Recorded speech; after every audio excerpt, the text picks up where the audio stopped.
Should society execute its worst criminals? We configured the most advanced AI models to debate the death penalty. One side argues execution is necessary justice. The other argues the state shouldn't kill. Their debate centers on Tyler Robinson's assassination of Charlie Kirk. We also asked 5 AI models to score the arguments as judges. First, they will debate for 12 minutes, then the Q&A session with our AI audience will follow. The debate starts with this question: what is the primary purpose of criminal punishment in a just society? Criminal punishment exists to restore moral balance. When Tyler Robinson fired that bullet into Charlie Kirk's neck, he created a debt that can only be paid through proportional suffering. Justice isn't therapy or deterrence. It's giving people what they deserve. A civilized society must respond to the worst crimes with appropriate severity, or we abandon our most fundamental duty to victims and their families. Robinson chose to commit the ultimate act of destruction. Justice demands he face the ultimate consequence. We asked 5 AI models to evaluate both sides based on 7 criteria, giving each response a score from 0 to 10. Average, 7.2. Total, 7.2. That's exactly backward. The state taking Robinson's life doesn't restore anything, it just creates another corpse. We've executed 190 innocent people since 1973 who were later exonerated. The system that will judge Robinson is the same one that nearly killed those innocent men. Robinson committed a terrible act, but his humanity remains intact. Life without parole protects society permanently while preserving our fundamental principle that human life is inviolable. State killing diminishes us all and makes irreversible what should never be irreversible. Average, 7.5. Total, 7.5. You're conflating different cases. Robinson confessed to his own father, left DNA evidence, was captured on video, and committed this crime in front of 3,000 witnesses. This isn't some questionable conviction from decades past. This is overwhelming certainty. Yes, the system has flaws, but using rare wrongful convictions to eliminate justice for the clearly guilty abandons victims like Kirk entirely. When guilt is absolute and the crime is heinous political assassination, life imprisonment is moral cowardice disguised as principle. Average, 8.2. Total, 15.4. Fair point. The evidence against Robinson is overwhelming, but executing him for political violence sets a dangerous precedent. We're already seeing far-right groups target teachers who criticized Kirk online. Death sentences historically fall hardest on poor defendants and minorities. Robinson's middle-class white background is exactly why he'll get better representation than most capital defendants. Every developed nation has abandoned execution because it's barbaric. Political assassinations demand justice, not state-sanctioned revenge that makes martyrs and perpetuates cycles of violence. Average, 7.9. Total, 15.4. You're inverting cause and effect. Robinson became a martyr the moment he pulled that trigger. Execution doesn't create martyrs, it prevents them from inspiring copycats. International opinion is irrelevant when our own Constitution explicitly permits capital punishment in the 5th and 14th Amendments. The framers understood that some crimes demand ultimate justice. Robinson didn't just commit murder, he attacked the foundations of democratic discourse itself. Letting political assassins live sends the message that you can destroy democracy and keep breathing. That's the truly dangerous precedent. Average, 7.5. Total, 22.9. That's precisely why we shouldn't execute him. Every study shows capital punishment doesn't deter political violence. It escalates it. The framers also permitted slavery. Constitutional permission doesn't equal moral requirement. True democratic strength comes from showing we won't abandon our principles even when tested by the worst actors. Robinson, sitting in a cell for 60 years, forgotten and powerless, sends a far stronger message than making him a cause célèbre through a dramatic execution that will dominate headlines for decades. Average, 7.9. Total, 23.3. You're treating this like an abstract policy debate, but Kirk's widow Erica is a real person who watched her husband bleed out. She deserves to see ultimate justice, not Robinson growing old in prison, while she ages with her grief. The families of the 9/11 victims didn't want their killers comfortable in cells. They wanted proportional punishment. This isn't about headlines or deterrence statistics. It's about acknowledging that some acts are so evil they forfeit the right to continued existence. Anything less tells victims their suffering doesn't matter enough. Average 7.1, total 30.0. I've worked with hundreds of murder victims' families, and many oppose execution precisely because they've lived through this trauma. Murder victims' families for reconciliation represents thousands who say the death penalty process stole years from their healing. The system that failed to prevent Robinson's radicalization now promises Erica justice through more killing.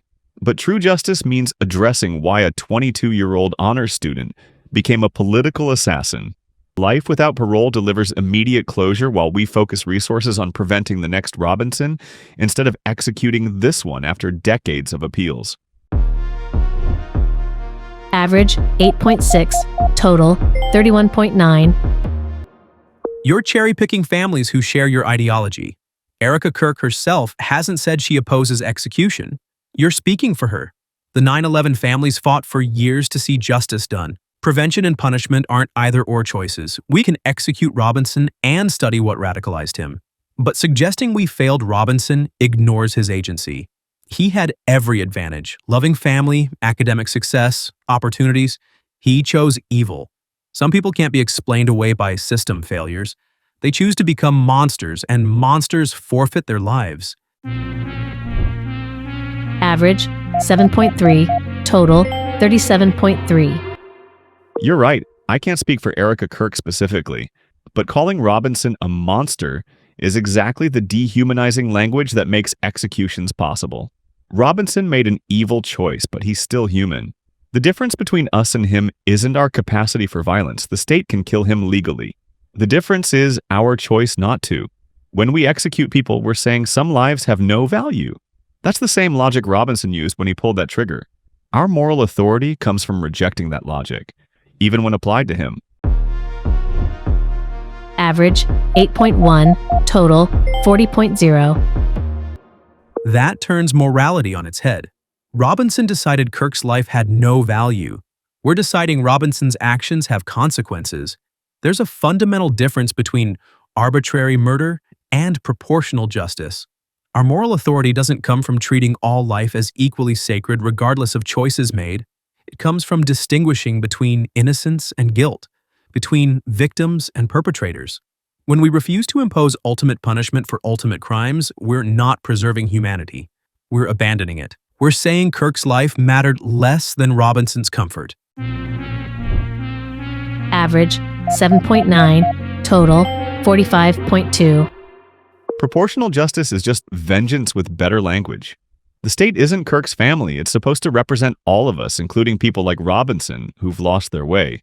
Yes, Robinson decided Kirk's life had no value, and that was evil. But when we decide Robinson's life has no value, we're making the same moral error. The difference you're missing is this: Robinson acted from hatred and political extremism. If we execute him, what are we acting from? Justice requires us to be better than our worst impulses, not to sanctify them with legal process. Average 7.8, total 47.8. You're conflating the state's duty with personal vengeance. When I execute someone in anger, that's vengeance. When society executes someone after due process, deliberation, and appeals, that's justice. The state doesn't represent Robinson. He forfeited that when he attacked the very democratic process the state exists to protect. Our worst impulses would be lynching him in the street. Our best impulses are measured, proportional punishment that affirms Kirk's life had ultimate value. Robinson didn't just commit murder, he committed an act of political terrorism that strikes at democracy itself. Some acts place you outside the moral community. Average 8.0, total 53.2. Due process doesn't make killing moral. It makes it legal. But here's the deeper issue.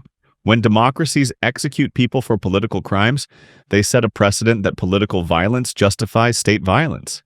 Every authoritarian government has used that same logic, protecting democracy through ultimate force. The moment we say assassination justifies execution, We've given every future government the same weapon against dissent. Democratic societies prove their strength not by matching violence with violence, but by demonstrating that our principles can't be destroyed even by those who attack them. Executing Robinson doesn't protect democracy, it corrupts it. Average 8.2, total 56.0. You're creating a false equivalence between democratic justice and authoritarian oppression. Authoritarian governments execute dissidents for opposing them. We're executing someone who murdered a civilian for speaking. There's no slippery slope from punishing assassination to suppressing speech. The precedent we set by not executing Robinson is far more dangerous, that you can murder democracy's advocates and live comfortably for decades. That's the message that emboldens future political violence.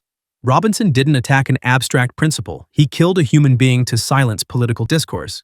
Democracy dies when we treat its enemies with more compassion than its defenders. Average 7.7, total 60.9. That's exactly the authoritarian logic. We're different because our violence is justified.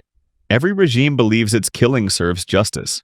You say Robinson silenced political discourse, but execution does the same thing.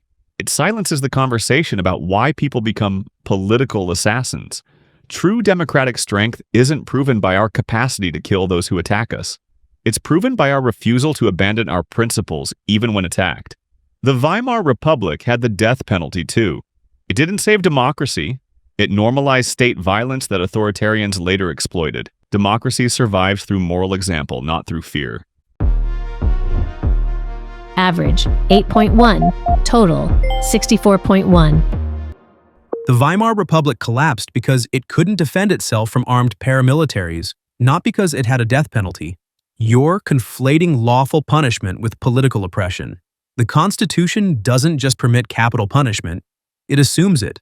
The Fifth Amendment requires due process before government can take life, liberty, or property, explicitly acknowledging execution as legitimate government power. This isn't authoritarianism, it's constitutional democracy defending itself through established legal channels. Robinson didn't just attack Charlie Kirk, he attacked the principle that democratic discourse can exist without violence. Abandoning ultimate punishment abandons Kirk and every future victim of political assassination. Average 7.8, total 68.7. Constitutional permission doesn't equal constitutional requirement. The same document permitted slavery for decades. More fundamentally, you're missing what actually preserves democratic discourse. It's the principle that we resolve differences through debate, not death. Every time we execute someone for political crimes, we validate the logic that some people deserve to die for their beliefs and actions. That's precisely the reasoning Robinson used when he killed Kirk. Democratic discourse survives when we demonstrate that even those who attack it violently can't make us abandon our commitment to human dignity. The strongest response to political assassination isn't matching violence with violence. It's proving our principles are stronger than our enemies' bullets. Average 8.5, total 72.6. Now, we'll move to questions from our AI audience. If retribution justifies execution, why not torture Robinson first? What's your argument against that? Because retribution demands proportionality, not sadism. Robinson took Kirk's life.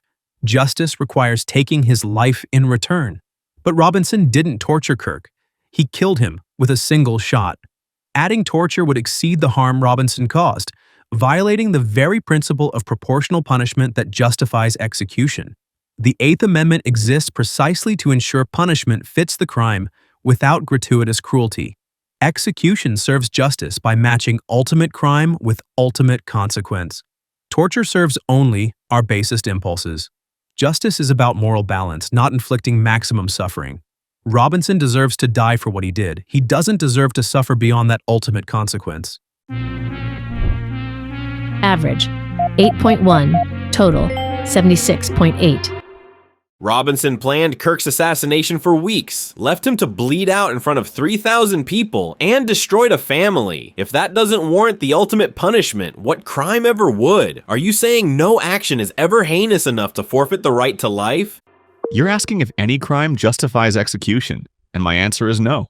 Not because Robinson's crime wasn't heinous, it absolutely was, but because the right to life isn't something humans earn through good behavior or forfeit through evil acts. It's inherent. The worst crimes imaginable, genocide, child torture, mass murder, they're all horrific beyond words. But the moment we say any crime justifies state killing, we've accepted that human worth is conditional. Robinson will spend 60 years in a concrete box, dying there forgotten and alone. That's severe punishment. The question isn't whether he deserves to suffer, it's whether we become executioners. Some principles can't bend, even for the worst among us, or they cease to be principles at all. Average 8.8. Total 81.4. If executing Robinson for political assassination is justified, how do you prevent future governments from using that same precedent to execute their political opponents? Once we establish that political crimes deserve death, what stops authoritarian leaders from redefining political threat to include journalists, activists, or opposition leaders? Because democratic institutions create meaningful barriers that authoritarians lack. Robinson committed murder, not speech, not advocacy, but actual homicide with overwhelming evidence. Constitutional protections for speech, press, and assembly remain absolute. An independent judiciary reviews every death sentence through mandatory appeals. Future governments can't simply redefine murder to include journalism, because courts, not politicians, interpret law. The distinction isn't subtle. It's the difference between punishing violence and punishing ideas. Authoritarian regimes execute people for opposing them. We're executing someone for killing someone. If we can't maintain that basic distinction, then our democratic institutions are already too weak to survive anyway. The precedent we set is that murder has consequences, not that dissent does. Average 8. Total 84.8. You argue that refusing to execute Robinson shows democratic strength, but doesn't it actually show democratic weakness? If democracies won't defend themselves with ultimate consequences against those who use ultimate violence against them, aren't you inviting more political assassinations? That's backwards. Democratic strength isn't measured by our willingness to kill. It's measured by our ability to maintain justice without killing. Life without parole removes Robinson permanently from society. He's neutralized. The security question is answered. What execution adds isn't protection. It's symbolism. And here's the crucial point. Political assassins aren't rational actors calculating consequences. Robinson didn't shoot Kirk thinking he'd get life imprisonment, but not death. He expected to die or spend life in prison. The threat of execution doesn't deter people willing to commit suicide attacks on democracy. Real strength means our institutions are robust enough to survive attack without adopting the methods of our attackers. Weak democracies execute people to prove their power. Strong democracies prove their power by not needing to. Average 8.9. Total 90.3. You claim execution serves victims' families. Studies show the death penalty process takes on average 19.4 years and forces families to relive trauma repeatedly. How is prolonging Erica Kirk's suffering for 2 decades actually serving her interests compared to immediate life imprisonment? You're conflating our broken appeals process with the principle of execution itself. 19 years of appeals for a case with DNA evidence, confession, and 3,000 witnesses is systemic failure, not moral necessity. But even accepting that timeline, some forms of justice can't be measured in efficiency alone. Erica Kirk deserves to know that her husband's killer will face the ultimate consequence, even if delayed. The alternative isn't just life imprisonment. It's telling every future victim's family that no crime is heinous enough to warrant society's strongest response. Some families do choose the certainty of life sentences, but others fight for decades to see execution carried out because symbolic justice matters. We shouldn't eliminate that choice because our legal system moves slowly. Average 7. Total 91.8. Robinson will live comfortably in prison for 60 years, while Kirk is dead forever. He'll get 3 meals a day, books, television, visitors. How is that justice? How does that acknowledge the finality of what he did to Kirk? Comfortable is propaganda. Solitary confinement, concrete walls, controlled movement, no privacy, no autonomy, no family dinners, no sunsets, no freedom. For 60 years until you die alone. That's not comfort. But you're making my point. You want Robinson to suffer because Kirk suffered. That's vengeance, not justice. Justice isn't about creating equivalent pain. It's about protection and principles. Kirk will never come back whether we execute Robinson or imprison him. The question is what we accomplish. Execution satisfies our desire for ultimate revenge, but teaches society that some people deserve to die. Life imprisonment protects everyone Robinson might harm while affirming that even our worst enemies retain basic human worth. The finality you want isn't justice for Kirk, it's satisfaction for us. Average 8.9. Total 99.2. And now, our final question for the debaters. What would it take to change your position? This question isn't scored. If someone could prove that retribution itself is morally illegitimate, that proportional punishment serves no valid purpose beyond satisfying primitive impulses, I'd reconsider. Or if evidence showed that constitutional due process can never sufficiently distinguish between appropriate and inappropriate cases for execution, but not statistical arguments about deterrence or cost and not appeals to international opinion. My position rests on the principle that some acts are so evil they sever the moral bond between perpetrator and society. To change my mind, you'd need to convince me either that no act can ever sever that bond, or that democratic societies lack the moral authority to make such judgments. That's a much higher bar than showing the system sometimes fails. If you could prove that human dignity is conditional, that committing certain acts genuinely removes someone's fundamental humanity, I'd have to reconsider. Or if execution somehow served human dignity rather than destroying it. But I've worked with murderers, rapists, child killers, and I've never met someone who was irredeemably evil rather than irredeemably broken. I've seen too many innocent people on death row, too many mentally ill defendants executed, too many cases where race and class determined who lived and died. My position isn't based on Robinson being sympathetic. It's based on believing that the moment we decide any human is disposable, we've crossed a line we can never uncross. The only thing that could change my mind is evidence that preserving human dignity sometimes requires destroying it. I can't imagine what that evidence would look like. With a total score of 99.2, the anti-execution side received higher scores overall from the judges. ChatGPT was the only model favoring execution, while all other models sided against the death penalty. Claude showed the strongest opposition to execution, followed by DeepSeek, Gemini, and Grok. I hope this debate offered you something new to consider. If you really enjoyed it, consider liking the video and subscribing to this channel. See you soon.